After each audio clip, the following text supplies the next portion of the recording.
Assalamualaikum warahmatullahi wabarakatuh. Bapak Ibu Kepala Sekolah dan juga Bapak Ibu Guru yang hebat, kita akan belajar kembali tentang pembelajaran berdiferensiasi.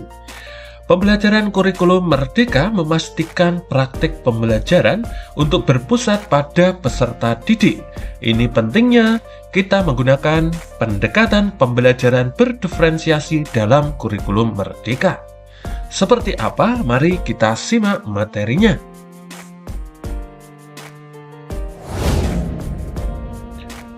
Apa itu pembelajaran berdiferensiasi? Pembelajaran berdiferensiasi yaitu sebuah usaha untuk menyesuaikan proses pembelajaran di kelas untuk memenuhi atau mengakomodasi kebutuhan belajar setiap siswa. Ketika observasi pembelajaran, kita temukan bahwa ada siswa yang bersemangat belajar, di lain sisi ada siswa yang mengantuk, melamun, sedih, gembira. Tentu semua itu ada alasan maupun latar belakangnya masing-masing. Lalu mengapa dilakukan pembelajaran berdiferensiasi?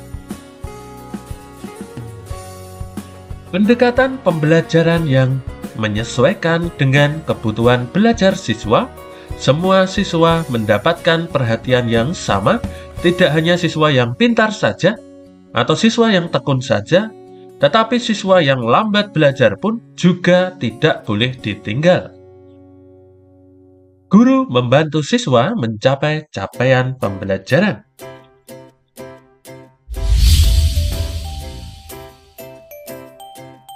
Bagaimana persiapan pembelajaran berdiferensiasi? Guru harus melakukan atau melaksanakan asesmen awal. Kemudian, asesmen awal ini bertujuan untuk melakukan pengecekan atau memetakan dan juga mengidentifikasi apakah siswa sudah memenuhi kompetensi sebagai prasyarat dari materi yang akan dipelajari atau belum. Dari hasil asesmen awal, kita mendapatkan informasi tentang 3 kategori siswa, yaitu sebagai berikut.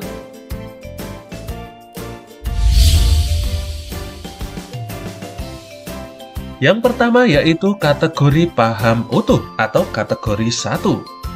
Siswa dikatakan paham utuh apabila dapat menjawab hampir semua soal dengan benar. Yang kedua yaitu paham sebagian. Siswa dikatakan paham sebagian apabila hanya dapat menjawab beberapa soal asesmen dengan benar. Yang ketiga, siswa belum paham. Siswa dikatakan belum paham apabila hanya dapat menjawab sedikit soal dengan benar. Di samping itu juga guru bisa mendapatkan informasi tentang gaya belajar, minat, cita-cita siswa, dan guru berusaha melakukan pendekatan pembelajaran sesuai dengan apa yang didapatkannya saat asesmen awal.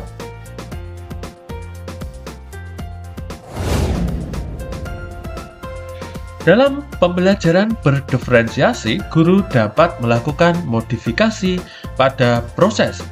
Siswa yang paham penuh, paham sebagian, belum paham, diberikan tindak lanjut. Ada yang belajar mandiri, ada yang dibimbing penuh, dibimbing tidak penuh, individu maupun secara kelompok.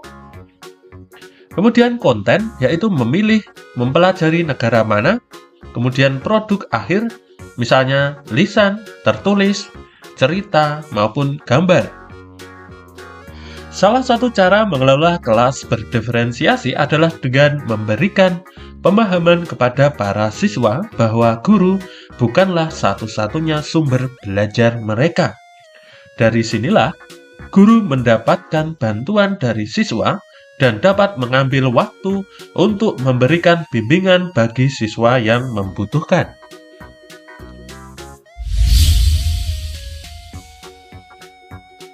Guru harus melakukan refleksi agar pelaksanaan pembelajaran dapat berlangsung secara efektif.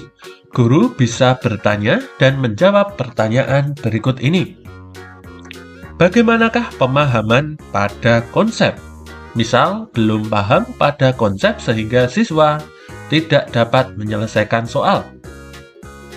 Apakah gaya belajar dari siswa tersebut sudah terfasilitasi selama proses pembelajaran? Misal, siswa dengan gaya belajar kinestetik kurang terfasilitasi sehingga mempengaruhi cara mereka menerima materi ajar dari guru. Bagaimanakah kondisi siswa saat mengerjakan soal? Misal, kurang teliti sehingga jawabannya salah. Guru harus mengingat bahwa apapun kompetensi siswa, susunlah strategi pembelajaran yang tepat sehingga dapat menyesuaikan kompetensi yang berbeda-beda.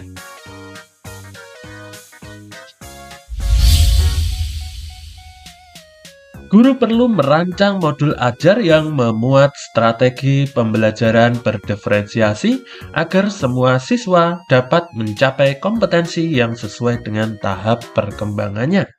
Dari pemetaan siswa hasil asesmen awal, guru perlu menyesuaikan kembali pembelajaran yang akan dilakukan agar dapat memfasilitasi siswa sesuai dengan kebutuhannya.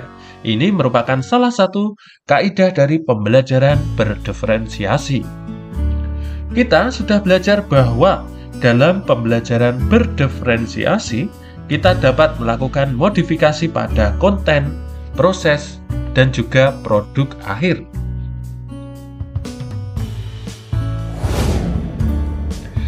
Adapun contoh dari modifikasi modul ajar yaitu sebagai berikut.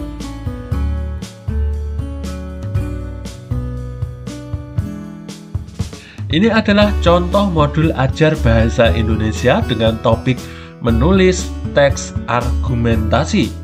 Modifikasi yang akan kita lakukan pada bagian asesmen, kita juga harus membantu siswa yang masih berkembang dengan berbagai strategi pembelajaran.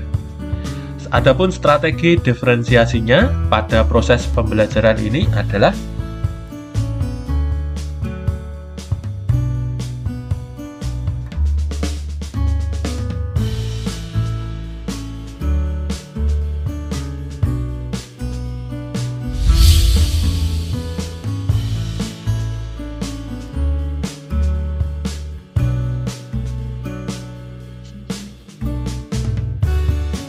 demikian Bapak Ibu Guru contoh modifikasi modul ajar.